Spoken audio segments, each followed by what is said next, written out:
Hi, I'm Evie, a third year HSPS student at Pembroke, and welcome to my crib. First impression, very colour coordinated. Yep. Does that go to show you're a very organised person? I hope so. Yeah, I like everything to be very in order, and when I was a fresher, the thing I really wanted to do was colour coordinate my room for some unknown reason. Okay, well we've got to start with this picture over here. Can you pick that up? What's that all about? So for 16 years, I did disco freestyle dance competitions, and then I came to university and did Ballroom and Latin with the university team for 2 years. Oh my god! And what's going on in the picture? That is me. That looks like pretty intense. Pretty intense dance. Yeah, that's a competition. That was the East of England Championships, I think. And that over there, strive for progress, not perfection. That's not your campaign slogan, is it? No. I mean, it could be. Actually, it's just something my mum likes to send me, like motivational things every once in a while to keep me going in exam time. And I'm just thinking now, like with your manifesto, like the colour scheme is actually quite similar to your room, which is impressive. Yeah, well, I thought with my manifesto it was important that like it matched my actual personality. So I was like, my friends wouldn't let me have pink, but they said purple was all right. So it's very similar, but it's still me, which I thought was important. Right, can you show us the rest of the room? Yeah, I've got a cool little balcony out here. Can you get out here? Which I even have fairy lights on.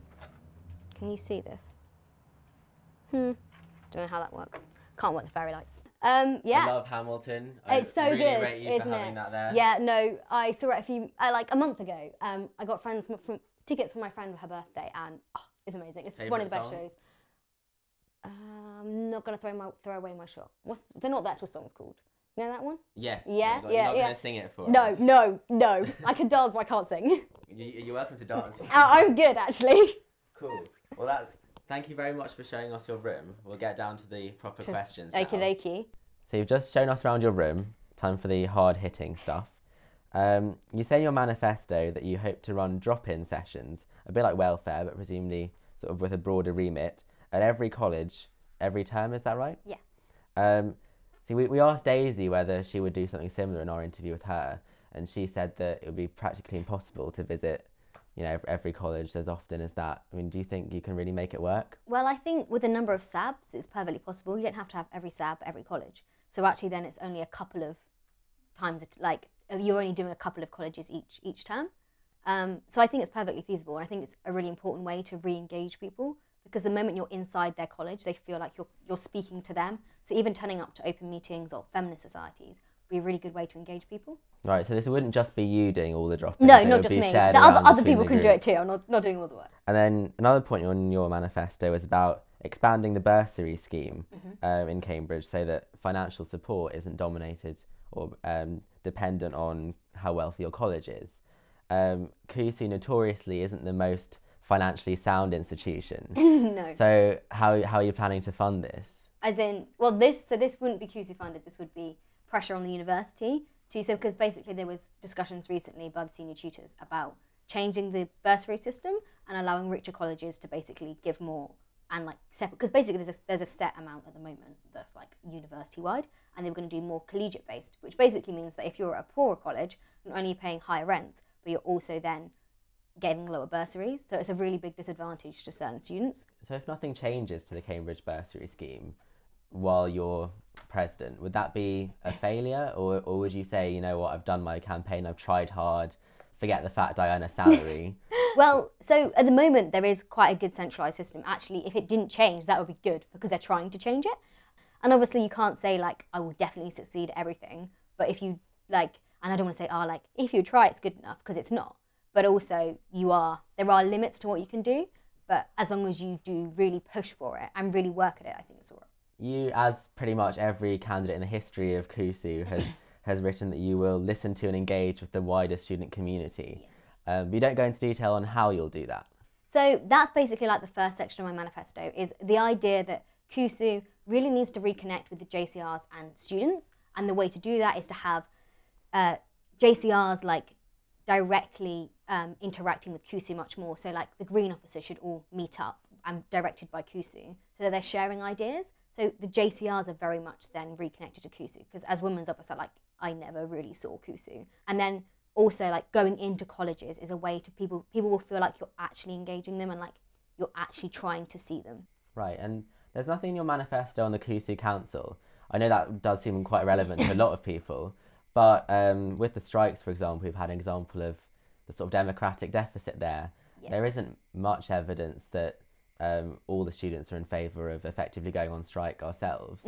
So what do you plan to do to kind of reform that and democratise CUSU Council? So CUSU Council is very, very dry, I won't lie, it's very long. But basically, the way to fix that, I think, is like at the moment they're like trying to make it more fun, but like, and Daisy's introduced this short-term and long-term policy stuff. But like at the end of the day, it's the same people. There's like 30 people going. Like there's going to be a democratic deficit when you only have that many people going. I think the core thing is that JCRs need to be attending. So presidents and vice presidents have a vote, and they should be, one, students should know that, and two, JCRs should know that, because I know that that's not necessarily known on my JCR.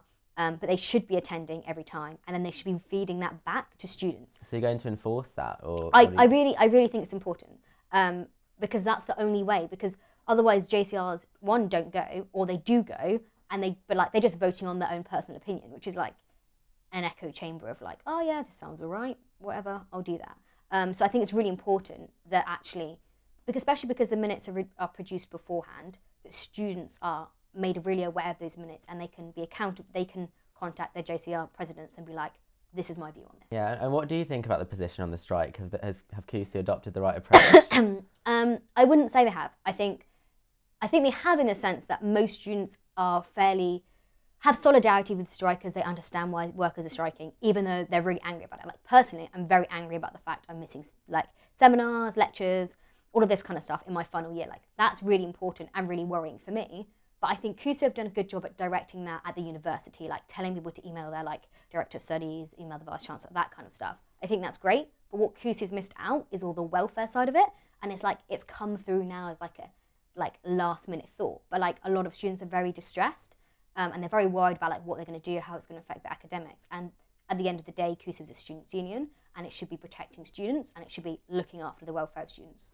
So do you think CUSU at the moment is too far left compared to the average sort of mindset of a student? I think the main thing is there's like two elements of CUSU. It's like an activist side, and then also the kind of student engagement side, which is much more like, I represent students and this is what students think. At the moment, it's very heavily focused on the activist side, and I think it needs to reconnect with the other half of that, like the other half of its role, and that will kind of move it back to where it should be. Yeah, and you've been sort of characterised as the moderate candidate, the one in the middle.